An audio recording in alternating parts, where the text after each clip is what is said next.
तारीख 10 नवंबर 2025 शाम 6:52 राजधानी दिल्ली में लाल किला मेट्रो स्टेशन के पास एक कार में जोरदार धमाका हुआ। इस धमाके में अब तक 8 से 9 लोगों की मृत्यु हो चुकी है और 24 से ज्यादा लोग घायल हो चुके हैं। घटना के बाद आसपास की कई गाड़ियां जलने लगी। इलाके में अफरा तफरी मच गई।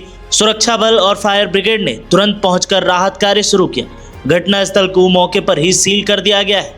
प्रारंभिक पुलिस और फोरेंसिक जांच में मामला आतंकी गतिविधि का भी संकेत दे रहा है। दिल्ली में जांच एजेंसियां उस कार द्वारा प्रयुक्त रूट, उसके मालिक पहचानने और अन्य संदिग्ध गतिविधियों की जांच शुरू कर दी है। इस बीच उत्तर प्रदेश के अयोध्या में भी सुरक्षा व्यवस्था कड़ी कर दी गई है। राजधानी दिल्ली में हुए इस धमाके के बाद रामनगरी अयोध्या में शहर के प्रवेश द्वारों पर बॉम्ब स्क्वाड, डॉग स्क्वाड के साथ सघन चेकिंग की जा रही है। अयोध्या में 3 स्तरीय सुरक्षा घेरा बनाया गया है। रेड, येलो और ग्रीन जोन व्यवस्था को पुरजोर किया गया है। शहर के सभी वाहनों और लोगों की गहन जांच की जा रही है। विशेष रूप से राम मंदिर परिसर और बैरियर पॉइंट्स की लगातार निरीक्षण किया जा रहा है। पुलिस और सुरक्षा अधिकारी समय समय पर स्थिति का जायजा ले रहे हैं। जांच में सामने आया है कि धमाका जिस कार में हुआ वो पहले से ट्रैक पर थी। उसका रूट, मालिक, वो उपयोगकर्ता अब सामने आ रहे हैं। इसके साथ साथ दूसरे राज्यों विशेषकर हरियाणा, फरीदाबाद से मिली एक्सप्लोजिव सामग्री की भी पड़ताल की जा रही है। घटना ने न सिर्फ दिल्ली बल्कि पूरे क्षेत्र में सुरक्षा सतर्कता बढ़ा दी है।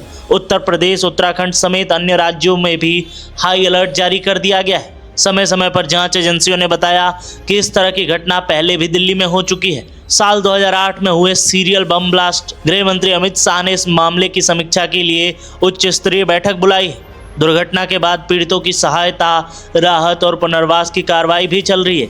अयोध्या में फिलहाल माहौल शांतिपूर्ण बना हुआ है, लेकिन सुरक्षा बल पूरी तरह से मुस्तैद है, जो किसी भी अप्रिय घटना से निपटने के लिए तैयार है। प्रवेश द्वार पर वाहनों की और लोगों की तलाशी की जा रही है।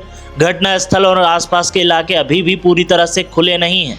हालांकि नागरिकों को तत्कालीन असुविधा हो रही है, पर राज्य और केंद्र सुरक्षा की एजेंसियां मिलकर कार्रवाई कर रही हैं। इस समय सबसे बड़ी चुनौती है कि घटना के पीछे कौन है, उनका मकसद क्या है और भविष्य में ऐसी घटनाओं को कैसे रोका जाए। जांच एजेंसियां ट्रैक कर रही हैं कि क्या कार में विस्फोटक या टाइमर बम लगा हुआ था, किसने उसे सक्रिय किया।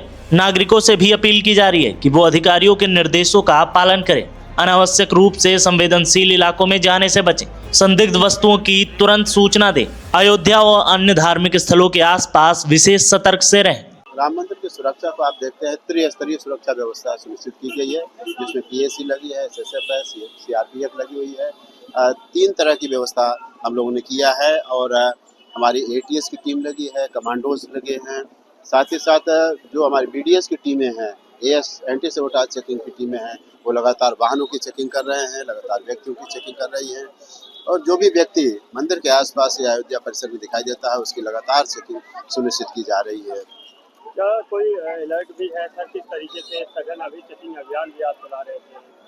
देखिए, हम लोगों का डेली का ये है कि हमारी जितनी टीमें हैं, चाहे वो एटीएस के कमांडोज हों, पीएसी कमांडोज हों या जितने गजेटेड ऑफिसर्स हों, वो सभी लगातार पूरे दिन वो लगातार सचल रहते हैं, लगातार चेकिंग कराते रहते हैं। हमारी बीडीएस की टीमें हैं वो लगातार चेकिंग करती रहती हैं। तो इस प्रकार से सुरक्षा संबंधी कोई चूक ना होने पाए, वो हम लोग इस बात को सुनिश्चित कराते हैं। किसी तरह से हवाई दिक्कत ना हो, किसी तरह के हमले की या कोई बात ना हो, तो इसलिए हमारा एंटी ड्रोन सिस्टम जो जैमर लगा हुआ है वो लगातार चालू रहता है और जिससे किसी प्रकार से आकाशीय दिक्कत या इस तरह से कोई परेशानी न होने पाए, सुरक्षा संबंधी चूक न हो, तो इसके लिए हम लोग लगातार भ्रमणशील है और सतर्क भी हैं। अभी कहाँ निरीक्षण करके अभी आए हैं? नहीं, अभी हम पूरे परिसर की जो हमारी सुरक्षा व्यवस्था है, जहाँ पर फोर्स लगी हुई है, उनको चेक करके आए हैं। साथ ही साथ अपने कंट्रोल के माध्यम से आसपास जो येलो जोन में फोर्स लगी है उनको भी सतर्क किए हैं। आईजी साहब, एसएसपी साहब, डीएम साहब, कमिश्नर साहब, सभी लोग लगातार भ्रमणशील हैं, सभी सीओज भ्रमणशील हैं और इसके माध्यम से हम लोग सुनिश्चित करा रहे हैं कि सुरक्षा संबंधी किसी भी प्रकार की कोई चूक न होने पाए।